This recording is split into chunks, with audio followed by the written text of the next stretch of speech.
point, you've heard me talk a lot about the flipped classroom and some of the things that you're going to need for your flipped classroom. So I wanted to go through really quickly the best way to survive this school year since we're going to be doing this flipped work. So just kind of keep this stuff in mind, make sure that you understand it, and if you have any questions about how the flipped classroom is going to work, you can either shoot me an email or you can contact me on Edmodo, or you can just ask me in class, because it is kind of a confusing process, and I know that several of your other teachers are going to be doing it as well, so I really want you to understand how this all is going to work. So what do you need for a flipped classroom? What do you need at home? What do you need to have at school? It's always the first question that we get, is what kind of supplies are required for a class. So one of the big things that I would love for us to try to all have access to is an internet connection. And you don't need to have like a big fancy computer or anything. You can use your computer at home, of course. You can use a tablet, you can use your phone. So anything along those lines is a great way to get the video. The only problem with your phone is that it's going to be kind of hard to see the notes as you're going through them. So it's going to be really important to make sure that you listen. Okay, you might want to include headphones if you're going to be using your phone.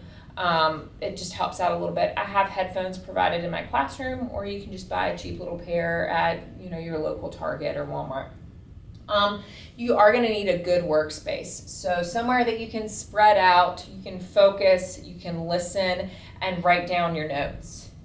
Something to write with, so a pen or a pencil, something that you can read. A lot of times it's really difficult for people to read their notes if they've written them in like highlighter or some crazy color pen.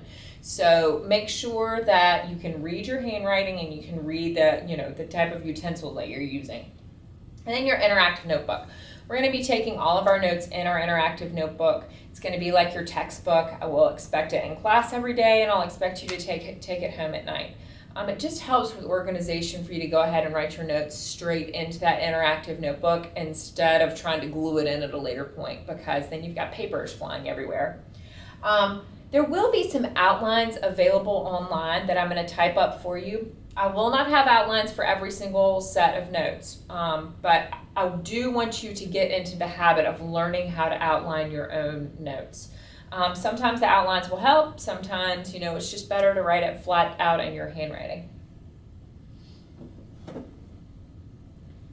So how do you get to the videos? There's 3 major ways that you can get to the videos. The first one is Edmodo, and I've talked about Edmodo some in class, and this is my first year using Edmodo, so I'm kind of new with it as well. We'll learn this process together. So the best way to get through Edmodo is obviously to go to edmodo.com, which is the website, or to download the app on your phone or your tablet.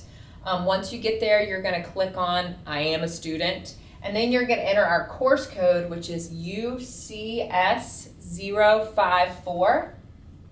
And once you click on, or once you fill in that course code, then you're going to have access to all of our class information. So the videos will be posted on at least a weekly basis, if not a daily basis, just depending on how many videos we have and how long it takes me to upload them. So Edmodo is your first option. Your second option is just going straight to YouTube and doing a YouTube search. So you'll search for my channel, and my channel is Dorothy Andrews 88. The only hard thing with YouTube is that I have multiple videos posted already, so it might be more difficult for you to find those and to find the right video.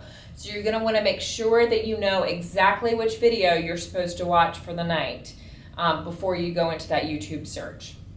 And then the Weebly. Everything is linked directly to the Weebly page. That's what I used last year, so I'm more familiar with the Weebly than I am Edmodo. So at least at the beginning of the year, the Weebly will be updated almost on a daily basis so that you know exactly where to go to get those videos.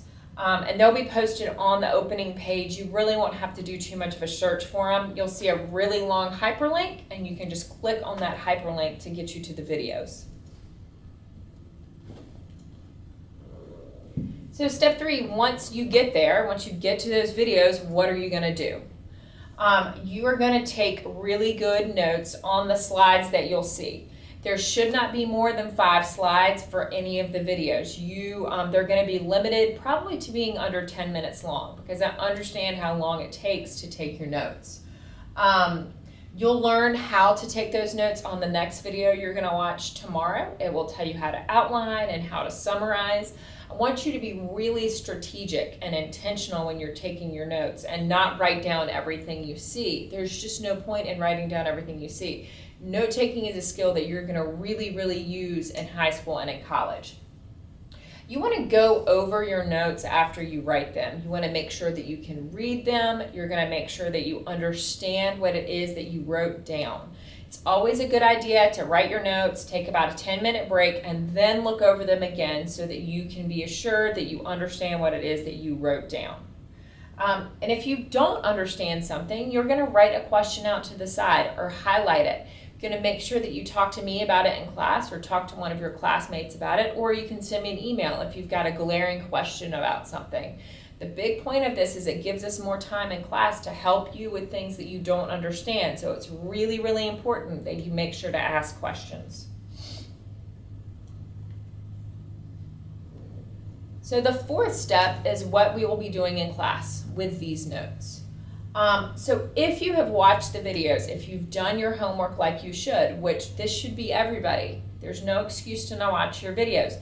What we'll do is we'll be doing group work assignments and extension activities in class. There'll be activities that will help you to understand the materials a little bit better. A lot of the times it's group work and it's fun stuff. So there are going to be activities that you're going to want to be a part of.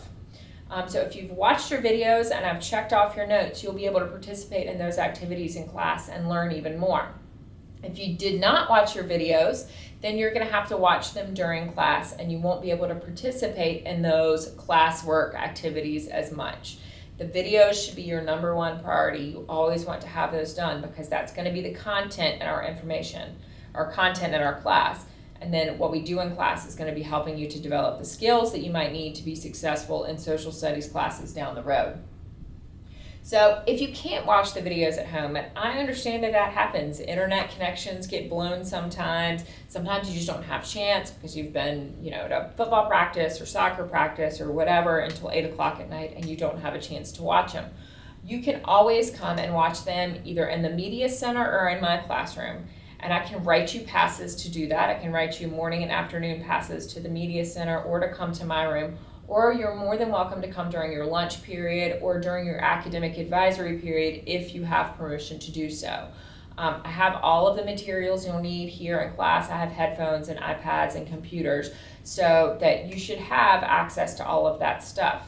So just because something happens at home, you still have a chance to come in and do that work. And that's a really important thing to remember because at some point during the school year, something's going to happen to the internet. I can almost guarantee it. So finally, a couple of things to just keep in mind about the videos. Yes, it's me talking, and it can be really funny to watch me talk. I understand I say some crazy things. I look kind of funny, whatever.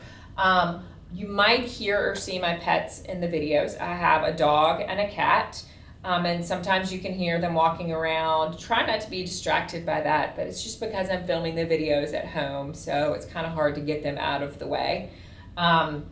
Sometimes I make funny faces or do crazy things on the videos. You can stop and pause and laugh, whatever. It's not going to bother me. But don't let my funny faces distract you from what it is that you need to be doing. One of the good things about these videos is that you can pause them, you can fast forward them, you can rewind them so that it helps you go back to that information that you might not have gotten or that you don't understand. It should help you to take notes a lot more effectively when you can actually stop and pause it. Make sure that you're listening to the videos as well as taking the notes.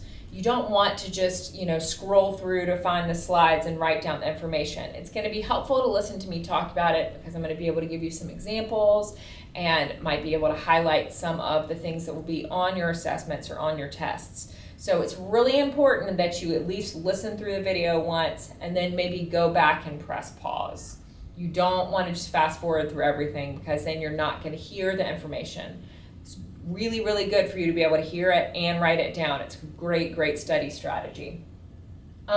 Make sure that you can know that you can email me or talk to me about any of the concerns that you have during this process. I understand it's a really new shift in curriculum, so I want to make sure that you feel comfortable with this as we go through it over the next couple of weeks. So I hope that this explains some of your questions about flipping the classroom, and I'll look forward to seeing you guys tomorrow.